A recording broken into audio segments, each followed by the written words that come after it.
অষ্টম শ্রেণীর second semester অর্থাৎ দ্বিতীয় পর্যায়ক্রমিক মূল্যায়নের বাংলার প্রশ্নটা দেখতে পাচ্ছ। ফুল মার্কস তোমাদের রয়েছে 50, সময় তোমাদের রয়েছে 1 ঘন্টা 30 মিনিট। একে দেখবে সঠিক উত্তর নির্বাচন করো যে কোনো 12টি প্রশ্নের মান 1 করে 1 × 12 = 12। পারাগার দুপর ভালোবাসি কবিতাটি জীবনানন্দের রূপসী বাংলা কাব্যগ্রন্থের অন্তর্গত। নাটোরের প্রভিন্সিয়াল কনফারেন্স শুরুতে রবীন্দ্রনাথের সোনার বাংলা গানটি গাওয়া হয়েছিল। কবি মানুষকে মানুষ হয়ে পাখির মতো পাশে দাঁড়াতে বলছেন। দাঁড়াও কবিতাটি দাঁড়াও শব্দটি মোট 9 বার পাওয়া যায়। চণ্ডীমণ্ডপে রমেশ জমিদার হিসাবপত্র দেখছিল গোপাল সরকারের কাছে বসে।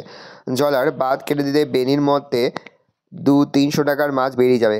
বিক্ষুষ নিরাপদে নিদ্রা যায় বীজের কঠিন ঢাকনায়।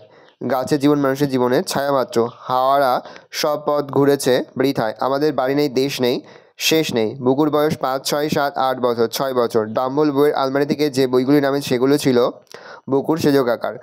আর ওরা বেরোবার সঙ্গে সঙ্গেই বুকুর মা রণচণ্ডী। গড়াই নদীর তীরে কুটির খানিরে লতা পাতা ফুল মায়ে রয়েছে ঘিরে। এখনও তাহারা বোঝেনি হেতায় মানুষ বসত করে। 2 দাগে রয়েছে নিচের প্রশ্নগুলোর উত্তর দাও। 2 থেকে 3টি বাক্যের যে কোনো 12টি প্রশ্নের মান 1 করে 1 × 12 = 12। ভালো করে দেখে নাও প্রশ্নগুলো।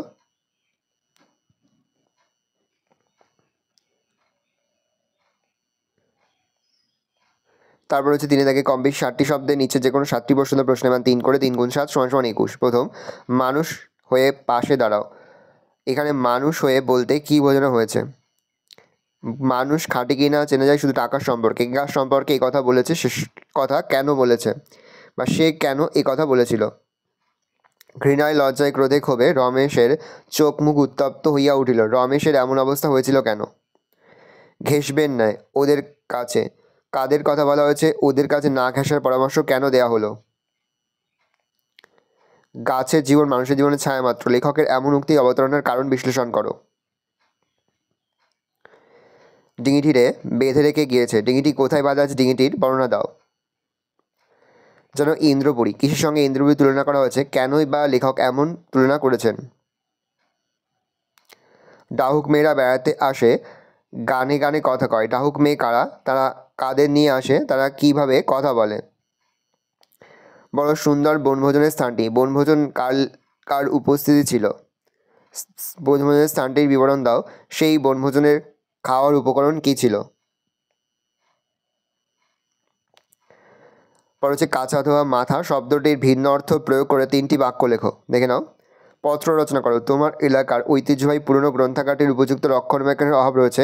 এই বিষয়ে সংশ্লিষ্ট কর্তৃপক্ষের দৃষ্টি আকর্ষণ করার লক্ষ্যে সংবাদপত্রের সম্পাদকের কাছে একটি পত্র লেখো। আর রয়েছে 2 হাসপাতালের সামনে চড়ে মাইক বাজানো অমার্জনীয় অপরাধ। এই মর্মে সচেতনতা গড়ে তুলতে সংবাদপত্র চিঠি লেখো। দেখে নাও প্রশ্নের উত্তরটা।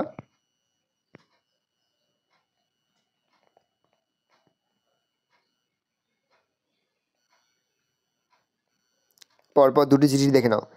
এই রয়েছে টোটাল তোমাদের সেকেন্ড সেমিস্টার অর্থাৎ দ্বিতীয় পর্যায়ক্রমিক মূল্যায়নের অষ্টম শ্রেণীর বাংলার কোশ্চেন পেপার। ভালো প্রশ্নটা দেখে নাও। আশা করি ভিডিওটা ভালো লেগেছে। ভিডিওটা ভালো লাগলে ভিডিওকে লাইক করতে ভুলবেন না। আমার নতুন হওয়া লাইক সাবস্ক্রাইব প্রেস করে পাশে বেল আইকন প্রেস করে নতুন কোনো ভিডিও আপলোড করি সবার ফার্স্ট নোটিফিকেশন পেয়ে যাও। আর এই ভিডিও তোমার বন্ধু বান্ধবী আত্মীয় স্বজন সবার মধ্যে কিন্তু অনেক শেয়ার করে 1 বছর অষ্টম শ্রেণীতে পড়ছে। ভালো করে দেখে নাও কোশ্চেন পেপারটা।